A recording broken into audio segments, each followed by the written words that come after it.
Hello, and welcome to AAAS Member Central's latest webinar. AAAS Member Central is an exclusive benefit of membership in the American Association for the Advancement of Science. I am Adam Rubin, scientist, comedian, and author of Science Careers column Experimental Error and the book Surviving Your Stupid Decision to Go to Grad School. I'll be your moderator for the hour. Today's webinar is about science communication. Now, Albert Einstein once said, most of the fundamental ideas of science are essentially simple and may, as a rule, be expressed in language comprehensible to everyone. Then again, Einstein never had to sit through a 2-hour seminar on cell signaling in yeast where someone used 36 acronyms without explaining them, and it's socially awkward to stand up and get coffee, but you can smell them setting up the coffee in the hallway.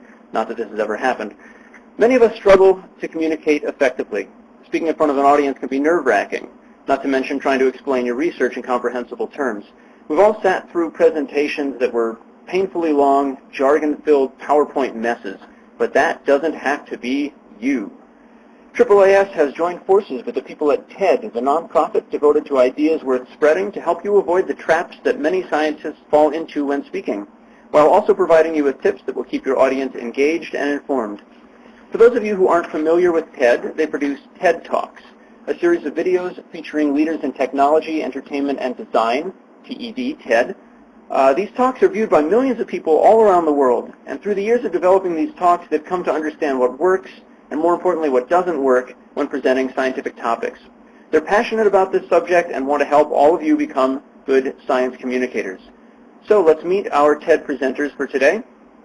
Ben Lilly is a high-energy particle physicist who left the ivory tower for the wilds of New York's theater district. He has a BA in physics from Reed College, a PhD in theoretical physics from Stanford University, and a certificate in improv comedy from the Upright Citizens Brigade Theater. He's the co-founder and director of the Story Collider, where people are invited to tell stories of their personal experience of science. He's also a Moth Story Slam champion and a contributing editor to TED.com. Emily McManus is the editor of TED.com, where she oversees the written words that help people around the world find the perfect TED Talk to watch, and then to explore the wider context around great ideas of all kinds. Since January 2007, she has helped more than 1,500 TED Talks connect with 1.5 billion viewers. She's passionate about short, clear writing, encouraging young writers and editors, and creating better spaces and tools for online communities. Before TED, McManus headed a regional magazine group, edited books, and wrote for magazines. Thank you both for being here. Thank you, Adam. Hi, yeah, thank you so much. I'm Ben. That's Emily. Hi. A word on our format before we start. Ben and Emily are going to present one tip at a time. It's a little different from previous webinars. One tip at a time, and in between each of those, I'll send them questions from the audience to answer. You can submit a question at any time by typing into Ask a Question on the bottom left of your screen and click Send. I'll try to get to as many questions as possible. Please keep them short and direct them to Ben or to Emily or to both of them. And you can also submit a question via Twitter at #AAASwebinar. So let's get going with your first tip. Ben and Emily, take it away. This thing where we talk about communicating science, and the problem, of course, is there's many ways to communicate science. So like, when I was a physicist, I was doing this really awesome thing, which was trying to figure out the transverse energy distribution of gluon jets so that we could locate Kaluza-Klein modes, and potentially from that look for whether Randall-Sundrum models are correct, which is absolutely, of course, the right way for me to communicate that to my peers at the time, except for the bit where I got the wrong word, and not the right way to communicate with anyone else. And where I'm coming from is I'm a communicator. I've been, writer and editor my entire career. And what I've noticed is that nobody's asking me to do science. And certainly not to do science to keep my job. So I'm really interested in that intersection between science and communication, and respectful that a lot of scientists are now being asked to do communicating that they may not have been trained to do, that may not be, the most interesting thing to them, but it's becoming more and more important. So that's why this seminar is focused very tightly on communication techniques. And as a communicator, the number one question is to know why you're communicating. Not just what you want to say, but why you want to say, who you want to say it to know your goal. And there are many reasons to communicate a scientific concept. I know a lot of you with the AAAS are doing policy or advocacy work. You're doing your best to get people from the outside world to fund your research. You're doing your best to explain yourself to your family. Who are you talking to? Are you trying to persuade a particular person on a particular point to get action to happen? Are you trying to generally inspire a group of students to follow you or one of your colleagues into a field of research? Are you trying to educate more generally? And Ben and I love this clip of a TED fellow, Sarah Parcak. She got on stage in order to introduce a new field of research that she's a pioneer in.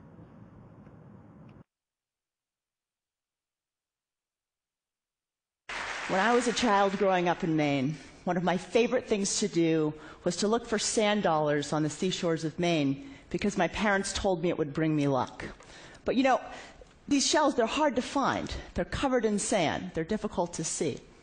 However, over time, I got used to looking for them. I started seeing shapes and patterns that helped me to collect them. This grew into a passion for finding things, a love for the past in archaeology. And eventually, when I started studying Egyptology, I realized that seeing with my naked eyes alone wasn't enough, because all of a sudden, in Egypt, my beach had grown from a tiny beach in Maine to one 800 miles long next to the Nile. And my sand dollars had grown to the size of cities. This is really what brought me to using satellite imagery. For trying to map the past, I knew that I had to see differently. So I want to show you an example.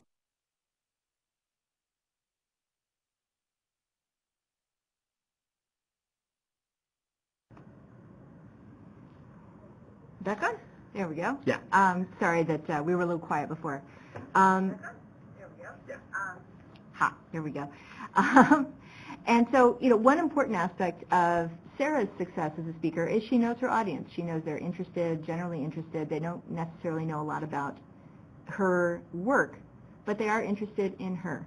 And I want to suggest that as you prepare to do your next talk, do what you can to find out about the audience. And Nancy Duarte, whose name you'll hear come up a couple other times in this conversation, sort of the slide guru, has on her website an interesting little single slide, 7 things that you can probably find out about your audience that will help you tailor a message to them and figure out how to get them to think, how to get them to take your takeaway. Ben? Yeah. So we put together actually a bibliography of stuff. There's a link there. You should be able to click on that and get to the whole list of things we're going to be referring to. And so Nancy's is one of the things on there, among several others. Among others, yes. Yes. But yeah, what is the takeaway? And Ben, I know, has more to say about this. Yeah. So that in the end is the last point of know your goal and then be clear that that is what you're talking about. So when you're giving a talk, especially a talk that's 3 minutes or 10 or 18, you get one thing that you get to get across. So first of all, figure out what your goal is, and then make sure that that's what you're doing, and you're not trying to put in everything all at once, but hit the one goal. And Adam, I think that is our first point. Okay, great, thanks. So we're going to go to some questions that we've had coming in. We've had a lot of great questions coming in. This is one that a lot of people seem to have been asking, and this is just one incarnation of that question. Question is, what if your audience is not initially open and curious about your message? What is the best way to cope with an audience that is antagonistic to you or perhaps even hostile at the beginning of your presentation? That's actually, we're going to hit this a little bit more in point two. There's a lot of ways to do that. The first is to be human and connect to them as a person. You know, do something that lets them know that you're just someone like them. Like one of the things I love about Sarah's talk is she starts out talking about looking for sand dollars on the beach, right? And someone might not care about infrared astronomy looking for Egyptian towns. You'd be crazy, but you know, people maybe don't care about that. Yeah. But you know, telling this little story at the beginning of, you know, I used to love doing this, and now I do. I think that's one really great way to do it. Yeah, and something else that we think about, and anybody who Googled Ben and me before the seminar knows what I'm going to say, is working with people who are anti-science, who are about pseudoscience, who are, you know, counter science. I'm trying to find a new word for this. But there's always a kernel of, or almost always a kernel of honest searching, even in the most negative, angry person.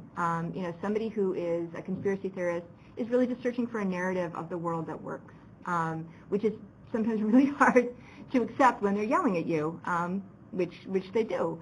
And so doing your best to step out of that antagonism and to not mirror it as well. You know, never to mirror hostility or anger from your audience. Sorry. I know, right? Hey, listen. Listen, buddy.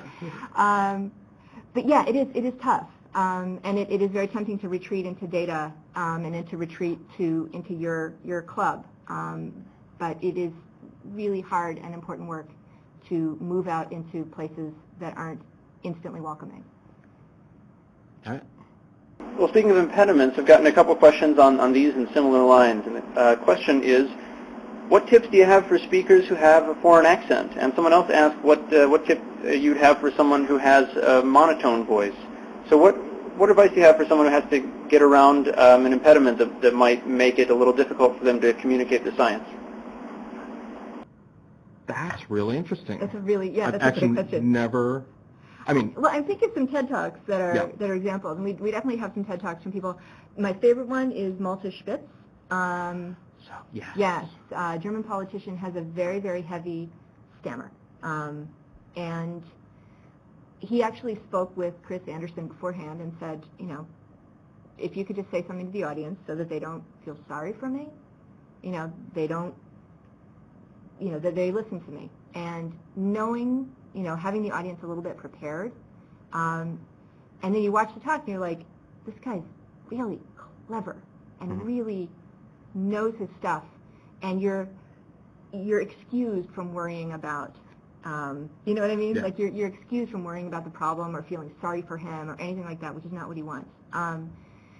For a heavy foreign language, foreign accent, I would say as much of your key few words, and we'll talk about slides a little bit later, as much of your key few words as you can put on a slide to make sure that people take away those bursts of words that you want people to remember. 3 to 10 word phrases that are the most important thing you want people to take away. Put them on a slide. And especially early on, as you say the phrase, gesture to the slide, make sure that people know they're hearing what they think they hear. Do your best to help people get over the words that you really want them to understand. Anything else? I think that's good. Yeah, Malte Spitz. He's actually not on the bibliography, but M-A-L-T-E and then S-P-I-T-Z, to see a really wonderful talk. Really good talk. Here's a question that I think a lot of people have been sending in. Here's the answer to this. When is humor appropriate in a scientific talk? When is humor not appropriate? What do you think? My answer to that question is just to reframe it and just say, when is humor not appropriate? And that is sort of interesting, because there are times, if you're giving serious policy talk, even then, you know, something at the top can be good. Obviously, you don't want to trivialize this stuff later. If you are talking about things that are, you know, research into violence, maybe you don't want to make that funny. But I would say if there's no particular reason you could see not to have humor, I would use it, because that is incredibly helpful in that terms of, you know, what we said about being human and getting your audience to connect with you. Humor is one of the best ways to do it. Absolutely. The only warning that I would give would be to, again, know your audience, you know, especially within really tight, clever groups of people. Humor that is edgy is, you know, it's a lot more common than, you know, in our world than in the wider world. Then know your audience. Know if you can make a joke that is edgy. But other than that, yeah, pro-humor. Well, thanks. Well, let's do one more question, then we'll go on to your second tip. This question is about the first minute. As soon as you get up and start talking, what is the best way to engage the audience from the first minute of the presentation in order to be well remembered and have everybody receptive to the talk and asking questions? Yeah, really good question. We'll hit on this a little bit more in point 4. but I'll just say it now. Start with an exciting thing. Start with what you are most excited about in the research, perhaps. That's one thing, and you don't have to do it that way. That's one way to do it. And then, you'll obviously need to fill people in, but, tell them what the exciting bit is first. Mm-hmm. Tell them the question. Yeah. The question you're working on. What's interesting, what's relatable. And definitely, if you've watched a lot of TED Talks, you probably know the secret of TED Talks, which is that we often cut the first 30 seconds of a talk. Because it's the person getting on stage, getting comfortable with the microphone. And this actually works in the room. It's really important that the speaker has a minute to kind of get to know the audience, get to know the mic, say hi. But on video, we cut it. But very few people can sort of come bounding onto the stage and just start with a TED Talk. And so you shouldn't sort of put yourself into that expectation. Mm-hmm. But at the same time, keep that stuff at the beginning short. Yeah. Your talk starts with the question or with when you really get into it, not with the hi, how you doing. That's you getting ready. And like Emily said, you need that in the room, but make it a line or two. Yeah, super short. Yeah. Now we're going to the second tip from Ben and Emily. Go ahead, Ben and Emily. One of the things you see people do a lot that works against them is they'll get up on stage and they will give a talk. They will be stentorian and enunciate and all those things. And what we find, if you look through some of the top TED Talks, what's working about them, like Sir Ken Robinson or Jill Bolte Taylor, what's working about them is that's how they talk. They are being themselves on stage. They're being perfectly normal. And in the end, giving a talk isn't that much different from sitting around at the bar with your friends or at the lunch table with your friends and just telling them what you're working on, right? And that is the one that is going to connect the best. It's what's going to get people on the side, your side, is just saying, you know what, I'm a normal person, and by normal I mean you. It doesn't have to fit into anything, but being who you are, not trying to be the ideal of the speaker, the ideal of what somebody giving a talk sounds like. Now, connected to that, and what makes this hard, especially for science, is that being who you normally are, unfortunately, means using a lot of jargon, and that's the one bit you don't want to do. And so what you have to learn how to do, and this is the hardest part by a lot, is to give a talk totally in your normal, relaxed state without using any of the words you normally use. And I don't have a great way to do that other than practice and be aware. My favorite trick for getting rid of jargon, it's really hard to predict, and so the best way to do it is just send it to your friend who isn't a scientist and say, here's my talk, which words don't you know? And they will come back with a surprising list of things that you thought were perfectly ordinary words that turns out they do not know what they mean. It's sometimes things will come up like cell division, and sometimes, depending on your audience, that might be fine, or they might be thrown. Mm-hmm. The list of science words you can count on everybody knowing is really small. It's like DNA and gravity, and maybe a few more things. Yeah, and science. And science. We know the word science. And let's see, I'm going to try this. There we go. One of the interesting things that I found on Ars Technica, John Timmer did a piece on science words that different disciplines use in different ways, which is a really important list to know because it also gives you a little bit of distance on what is and isn't jargon. It's tough because people like me are going to tell scientists always, don't use jargon, and finding ways to actually act on that is really difficult. I think the John Timmer piece is interesting. Showing it to your friends is really interesting. Watching a couple of TED Talks is interesting. But really, yeah, sounding like a person. And the other nice thing about sounding like a person is that if somebody younger than you is deciding whether to be a scientist or not, and you seem relatable, maybe they'll become a scientist. I'm just saying. Yeah. Great, thanks. So we've got a bunch of good questions on this one as well. You're talking about presentation styles, and I know there's one style of presentation that we've all seen, and sometimes it's the best talk we've seen, and sometimes it's the worst one, and that's the chalk talk, the talk without PowerPoint. So we've had a number of people asking what advice you have for people giving talks in which they do not use any kind of visual aid. Yeah, those can be phenomenal. And again, we're nicely foreshadowing because the next point is about slides and when to use them. For giving chalk talks, I think even more than with PowerPoint, it's know what your point is at each step. Know, here, I need to tell you about this. And apply, we're going to give you a bunch of advice for slides. All of that applies to what you write on the chalkboard as well. It just happens you don't have a PowerPoint stuff, you have a chalkboard. So think about all the same things that we're going to tell you about slides when you're doing that. And an important thing to think about with chalk talks is physicality, because you're turning around. You know, you're making a weird noise with the chalk or with the whiteboard or whatever you're doing.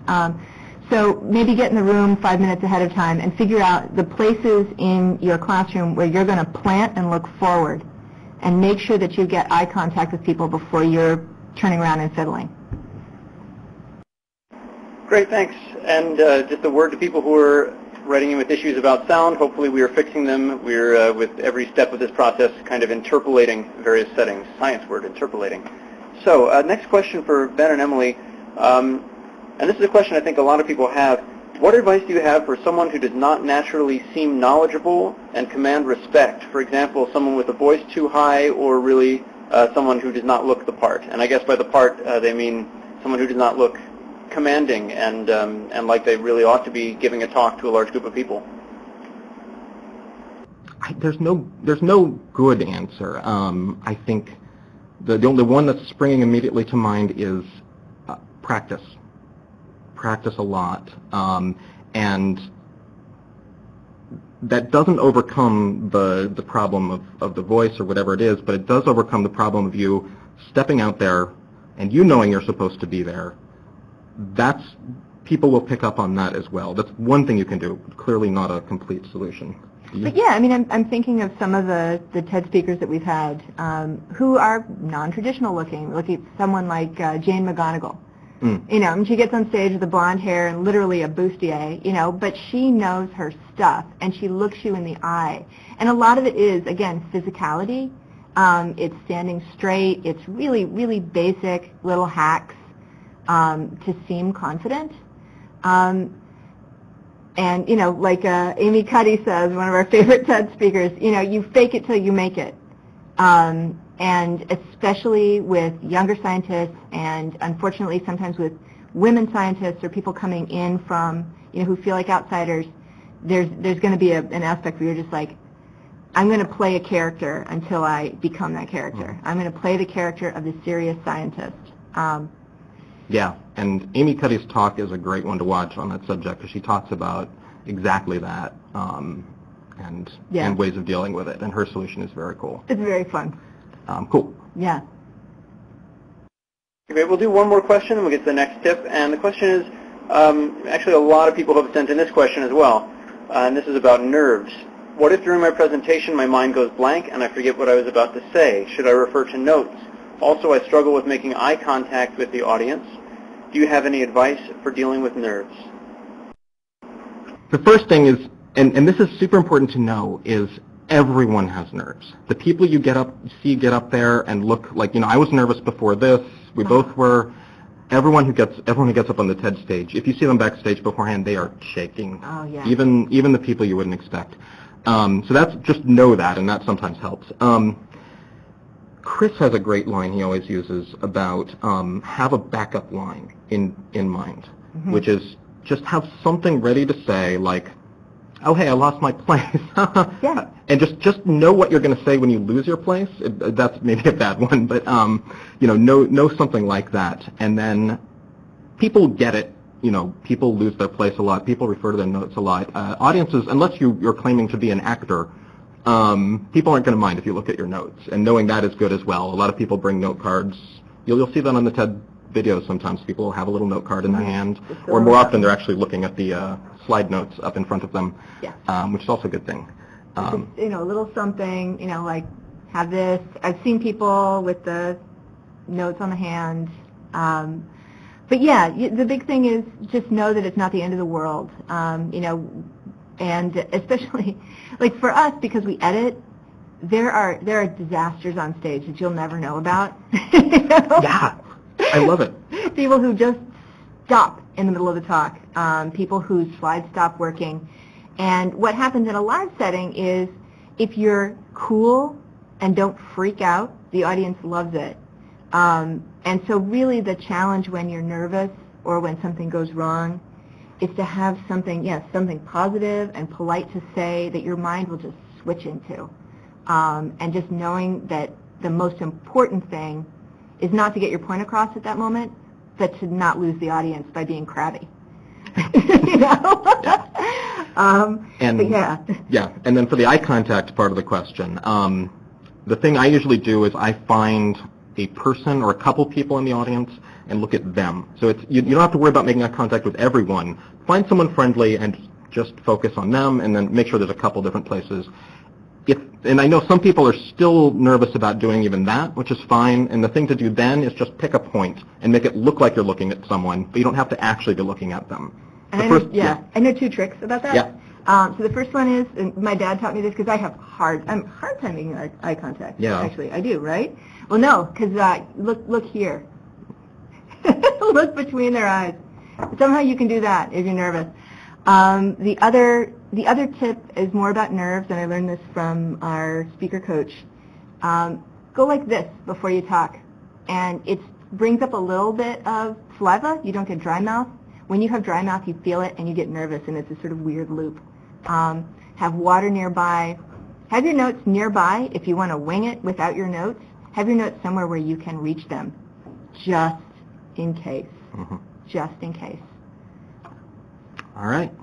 So we are getting a lot of great questions, and we'll try to get to as many as possible. We should keep moving with the third tip. So Ben and Emily, go ahead.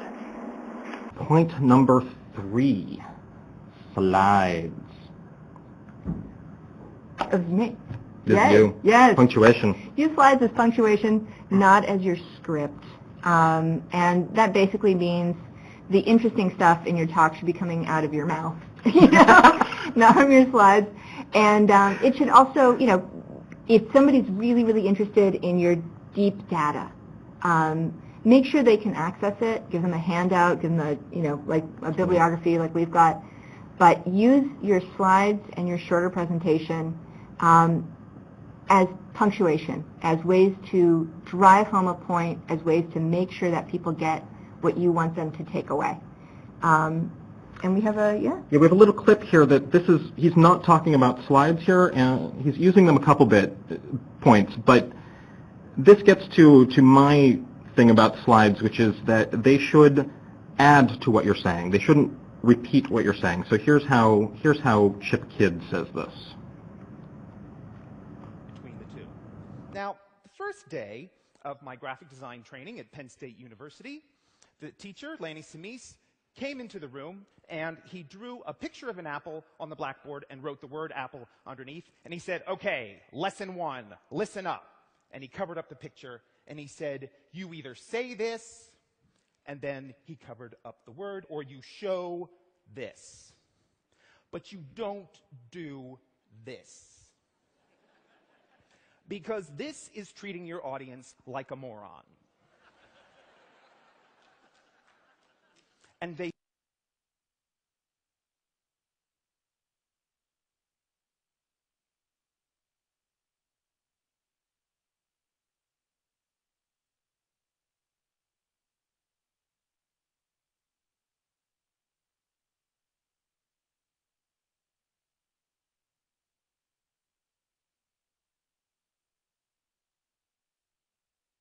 I like that we cut off the "they deserve better" part, but but they do. And that's the thing. The slides should be adding to what you're saying. If the slides are saying what you're saying, then 2 things are happening. One, it's confusing where to look. Yeah. The audience doesn't know, like, am I listening? Am I reading? And the same actually goes for lots of text on a slide. It's the same problem. They don't know if they should be listening to you or reading the slides. And so if you want a coherent talk, the thing to do is make sure that if you're talking, they're listening, and that means no extra stuff on the slides. And if they should be looking at the slide, then you should be talking about it and pointing at it, and that should be the thing. And it's tempting because PowerPoint is easy to use, or Keynote or Prezi. Are we still on? There we go. Yeah, we're good. But yeah, avoid goofy background art. It almost never helps you make your point unless it's really, really funny. Here we go. Thank you. Watch the slide decks that have your logo on them on every single slide. I understand, and we get a lot of decks like this, and we strip out the logos. I understand why it seems important, but the logo becomes the takeaway. The logo of your group or whatever, the fancy background, becomes the thing that your audience sees the most in your presentation. And so they don't know, again, which way to look. If you have an image, go edge to edge. Don't bother with a little variegated background, anything like that. Edge to edge with your image, edge to edge with your charts. Take up as much space as you can with your information and as little as possible with Microsoft.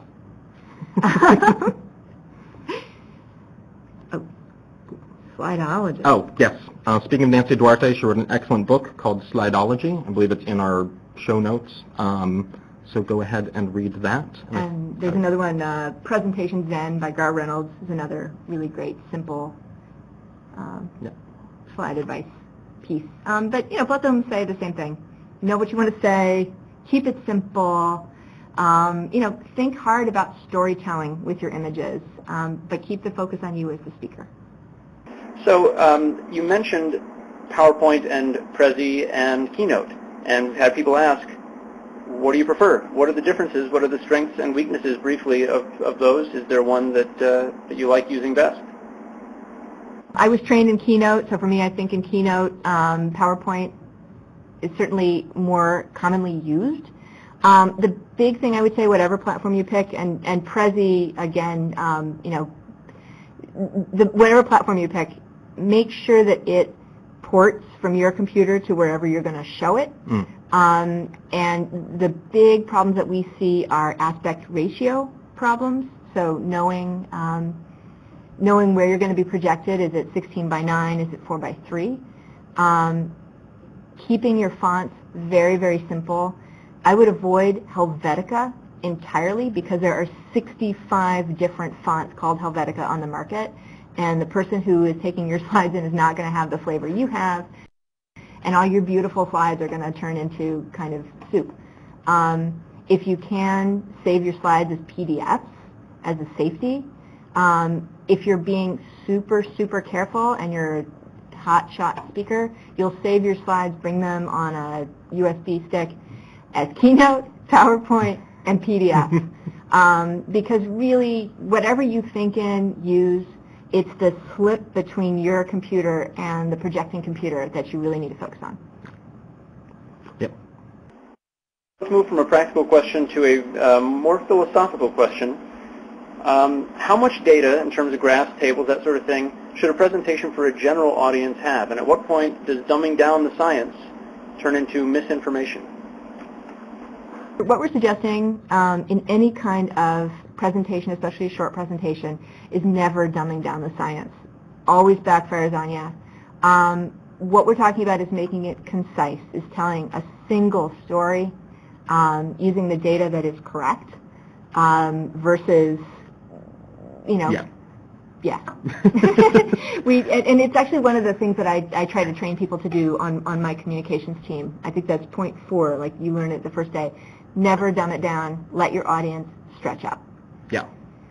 As far as how much data to use, that is always an audience question. I will say that if you are a researcher, your instinct is always going to be almost always going to be to put in too much. Like you'll want to put in this extra thing, and the challenge for you, as the question implies, is how do you get it down to the one thing that tells the story the right way. There's no easy answer to the question, but I think this one comes back to know your audience, send it to your friends. If they're overwhelmed, it's worth developing a set of friends you can trust who will just tell you, why are you showing me 3 more plots on this? We only needed 1, or I needed another one, which is sometimes what happens. But there's no cookie cutter answer to that question. It really does depend on which is, yeah. And one interesting sort of side note, in the bibliography at the very end, there are some sample slides, and one of them is showing how to show really significant trends, or I'm trying to think of the way to put it. Basically, it's letting the shape of your data tell the story versus the actual plots. It's hard for people to understand, especially the general audience, to understand data points and plots. It's easy for them to understand trends that you're comfortable sharing, shapes, and that's easy to grasp right away when you're looking at a screen. If you want somebody to remember a number, call it out. Again, 1 or 2 numbers per slide. But yeah, I mean, I've seen some data slides that are actually really, or data presentations that are really, really interesting. Yeah.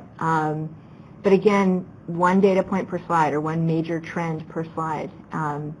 And data journalism, which is actually not from the science side, but more from my world, offers some really interesting new ways to present big chunks of data. If you've followed the work of like David McCandless at the Guardian UK online, there's some really interesting ways to plot data and plot information that's super accessible. Yeah. Great, thank you. So let's keep going. Let's hear tip number 4. Focus on the story. This is about structure, about how to get from the beginning to the end of your talk. So you want to talk about Diane Kelly? Yeah.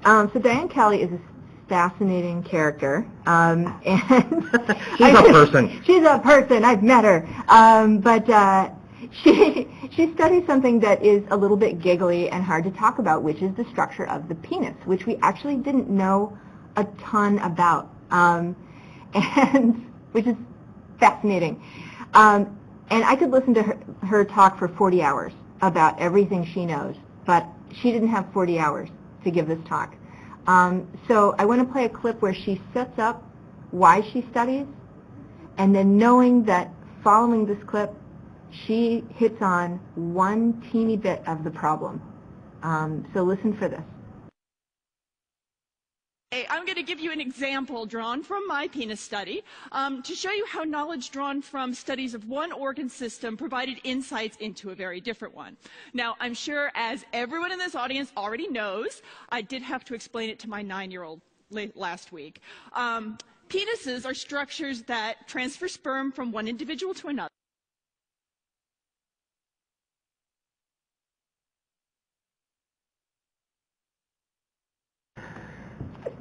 And, you know, from that intro, you could go anywhere. And so Diane actually wrote a really good blog post, it's in the bibliography, about how she chose which problem to talk about from there. Yeah, and so that gets back to point 1, which is make it about one thing. And then once you have it about one thing, how do you get from the beginning to the end? And this is something I think a lot about because I think about storytelling in science. And the short answer to this, which works spectacularly well, is to just remember that you're telling a story. There is a beginning, a middle, and an end. And to get from the beginning to the end, something changed. And that sounds like some sort of ridiculously simplified outline, and it is. But if you use that and just say, I need to go from a beginning to an end, something needs to change in between, that actually forces your talk into a story structure that's going to be compelling, or more compelling than if you were just presenting information in a stream. So that to me is the key to this, is think about these things as a story. Linked in the bibliographies, I've been writing a bunch of stuff about this. It's going to keep coming out of how to go about doing this. And there are some very specific tips for that, like start your talk in the middle. This is what we were talking about. Start with the question. Then if you need to go back and fill in like the setup so that people can understand the question, do that second. End at the end of the story.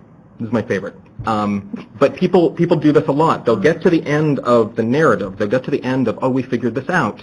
And then they'll keep talking about some other things and filling in gaps. And at that point, your audience is gone. Once the story's over, your audience knows the end, and they'll start checking their phone or talking to their friends. And I've seen this happen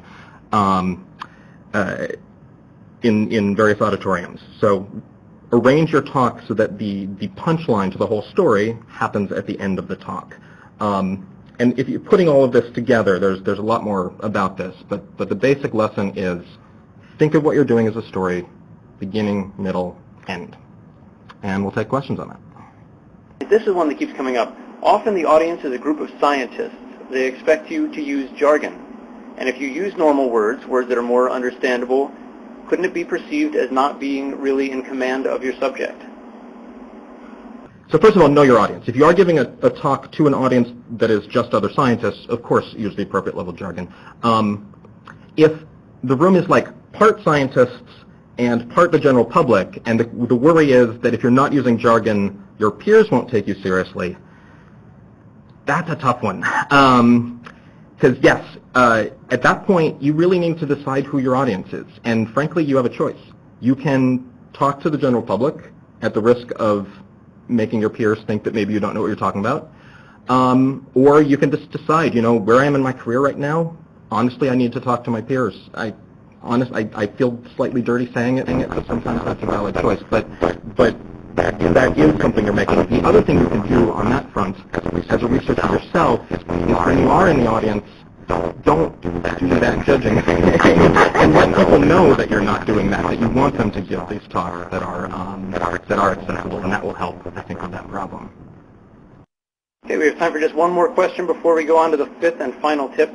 This person writes, I love giving presentations, but sometimes we only get 10 minutes or less for them. So since I find it difficult to explain my topic quickly to a broad audience, what suggestions can you give? I think some of these tips are really, really good. Start with one problem. Find out, do you need to give an entire overview of your field and all of your research, or do you need to talk about one problem and hint at the wider world, which is often more compelling. When you think of one little problem, one little archaeological dig or whatever, you don't have to tell the whole story of archaeology, but you can talk about how hard you work on this dig and build out threads of information that your audience can follow. And there is depending on what you've been asked to do, there's the exact opposite way of approaching it, which can also work sometimes, which is to say, all right, I'm not going to be able to explain my own research, because often your own research problem is this terribly small thing. And like with mine, this is a great example. The thing I said at the top about this distribution of gluon jets. You know what that is. The thing is, even if I got to the point where I explain that to someone, it's just not going to work for them. They're not going to even care. And so what I would do when I'm talking to a popular audience about that is just say, I'm not going to really talk about my specific research. What I'm going to do is give them an overview of what the interesting problem we're trying to solve is, of which my research is one tiny little part that sort of contributes here, and that's how it goes in particle physics, as in many. But so, again, you have to make the choice. You can say, I'm going to talk about my project for 10 minutes. And with a lot of things like, an Egypt dig, that can be great, and it can be awesome. Or maybe you just say, all right, I have to give up on my ego, not tell people too much about what I personally did, and talk about why our field is exciting right now, or something like that. And that, again, will depend on why you've been asked there. If you've been asked to talk about your work, talk about your work, that kind of thing. Okay, thanks. So let's move on. The fifth tip from Ben and Emily. Go ahead. We've been having mic trouble here. This is always a fun one. So we've been demonstrating by example. Know your microphone. And that's always a really, really fun one. Yeah, and be cheerful when your microphone goes out. Yeah. I'm going to take the second one. Yeah. Self-deprecation. This is such an interesting topic to me as I hear people rehearse for TED Talks, plan TED Talks. A lot of scripts and a lot of first drafts start with a really healthy dose of self-deprecation. It's also a place where people go when they're nervous, to put themselves down, to, again, express outwardly that feeling of, I'm not supposed to be here. It's one of the big things that I would love to see people think about before they take the stage. And to, if you know that you're this kind of person, have a go-to line or a go-to thought, which might be the audience in their underwear. But those little tiny sort of self-put-downs on stage really, really kill the audience. The audience, you lose the audience as soon as you put yourself down. So do your best not to do that. Yeah. And a lot of times, this comes from this place of wanting to make sure you're not misrepresenting science, and so you say things like, we don't really know this, we don't, have sure of this. And again, I'm not saying don't do that. Of course, you should give the right sense of how well you know what you're doing. Of nuance, of complication, all that is really interesting. But it's usually done in this way where it comes across as like, there's nothing really interesting here, and that's not the feeling you want to convey. There is some interesting stuff. Possibly what's interesting about it is that we're not sure, and we're figuring this out, and that's an angle. Giant question, yeah. But you can still make it interesting and not, we're like 3 sigma and, something like that. And I'm not that great at talking, and I didn't really have time to prepare, and I only had 10 minutes. All of that stuff kills the talk. Yeah. Kills the talk. Yeah. I'll go to my next one. Yeah, go to your next one. Yeah, my next one. Oh, I have one that isn't on our notes, but don't read your talk from an iPad. Oh, geez, don't do it. Don't do it. Yeah, iPads are the worst. Use paper. There's, for some reason, and we see this in feedback on TEDx talks especially, having a screen in your hand and looking at it, everybody in the audience thinks you're on Facebook. When I do that, I am. He is on Facebook, constantly on Facebook. And the actual the point that Emily was going to make is don't make last-minute changes, which she just did. Which I just did, but I knew exactly what I was doing. Okay. But especially when you're turning in a slide deck, last-minute changes open the door to chaos. And it also is really, really good practice when you're giving a talk to have about 14 hours to 24 hours where it's not the most important thing on your mind. You're not creating it. You've created it. You're internalizing it. You're the master of it. You're still practicing. You're still doing your thing. It's still in your life, but you're not in the thick of it. And that actually makes you a better speaker because you feel more confident. You've internalized it completely, and you need that time away from it to internalize it. And the very last of the minor points is it's really tempting to end your talk with a slide full of credits. And this goes back to the point I was making about end at the end.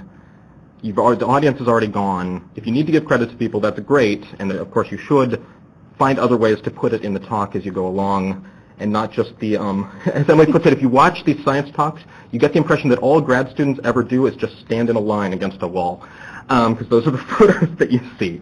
But, find ways to give credit that aren't sticking it on at the end. And on that note, thank you to Angela Chang for setting up our camera here today. Sorry. Okay, sorry, Adam. We're done. Humor inappropriate. All right, thanks. So I'm glad that the last question was, we've actually gotten a lot of miscellaneous questions that I haven't really known how to categorize. And we have time for just 5 minutes worth. We'll see if we can answer them quickly. So I'll just throw one at you and give me your opinion of laser pointers. Well, they're not used at TED because they don't show up on video. And that's actually really important to think about if you're being, wait, why aren't they used at TED? Yeah, they don't show up. Yeah. So, if you are being videoed, know that the audience will not be able to see it. And so that's a good reason. Laser pointers are super useful when you have very cluttered slides and need to tell people where to look. Which you shouldn't have. If you have well-designed slides, you probably don't need the laser pointer. In general, I'd avoid them. Sometimes you might need them. Mm-hmm. I mean, it's always a funny little hack. But yeah, I've never seen them used effectively except as a joke. Okay, next miscellaneous little question. What about animation? I'll do animated transitions. Don't use them. Yeah. Don't use them. You lose control of your own timing in an animated slide deck, and yeah, it's brutal if they work. Which often they don't. Animated charts and graphs, I actually love when they're effectively done. Hans Rosling is the master of this. He's the master. Those are phenomenal. And that's, if you're tempted to use a laser pointer, see if animation will solve the same problem. Like a zoom in, this is the point I want you to take away. Yep. Or a build up. Super interesting. Make sure they work. Yeah. Boy, make sure they work. So Emily, you said not to use Helvetica as a font. What font do you prefer? Use Helvetica if you're saving your files down as a PDF. The only reason not to use Helvetica, which is, the king of fonts, is that there are so many versions that it won't translate over. But it is a very handsome font if you're able to make sure that it's usable on both sides. The sides, I tend to use Cambria. I think that this deck is in either Calibri or Cambria. Comes native to every computer that has a Microsoft product on it. Everybody has it. It's always pretty standard. Logistical question that a lot of people have asked is about clothing. What's the best suggestion you have for what to wear when giving a talk, other than, of course, a red collared shirt from the 1970s that your father-in-law was going to throw away? You've answered our question. The only hard and fast rule is if you're on video, don't wear stripy things, because that screws up sometimes and you get stroming effects. Small prints the same way. Anything that makes you fade into the background. Yeah. If you can find out what your background is that you're speaking in front of, especially if you're speaking at like a TEDx, they tend to use a black background, so you don't want to wear a black t-shirt or you'll just be ahead. But black is nice. Black with a scarf for the ladies, or the gentleman, a handsome tie if you're a tie person. Be comfortable is the most important thing. Don't buy a brand new outfit the night before you've never worn. Don't wear uncomfortable shoes. Be comfortable. Be yourself. Yeah, and you know, I mean, it does depend on who you are and what environment you're in. You know, if you're giving a talk at a big company, you probably want to dress up, but maybe not. You know, when I talk, this is what I wear. You can't see I have jeans on, because that's the image I want to project. But mainly, I dress according to who you are and who you want the audience to think you are. And a couple tiny tips that we give speakers: women, don't wear giant earrings in case you have a lav mic or a head-mounted mic. The earrings will hit it. And you may want a belt if you have a mic pack. Okay, we have time for one final question, and it has to do with the end of talks, which is appropriate because you're at the end of your talk. And the question is, so what do you do if you had, for example, an hour-long talk planned and you talk too fast and you're done 35 minutes into the talk? If it's a place for questions, take questions. And, you know, if you've been talking about interesting stuff, hopefully you can riff on that for a while.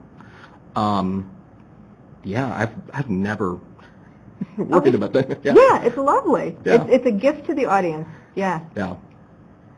We are unfortunately out of time. Let me thank Ben and Emily and the TED organization for taking the time to be with us today. Thanks to our audience for your questions. Sorry we couldn't get to them all. We got hundreds of them. We hope you can apply what Ben and Emily have suggested to your own presentations, and who knows, maybe some of you out there will one day end up giving a TED Talk. And for those looking for more information, the AAAS Center for Public Engagement with Science and Technology has resources for researchers both online and through in-person workshops to help you communicate more broadly with the public. The seminar, Communicating Science Tools for Scientists and Engineers, includes learning the basics of communication, how-to tips for working with reporters, strategies for using online media effectively, and more.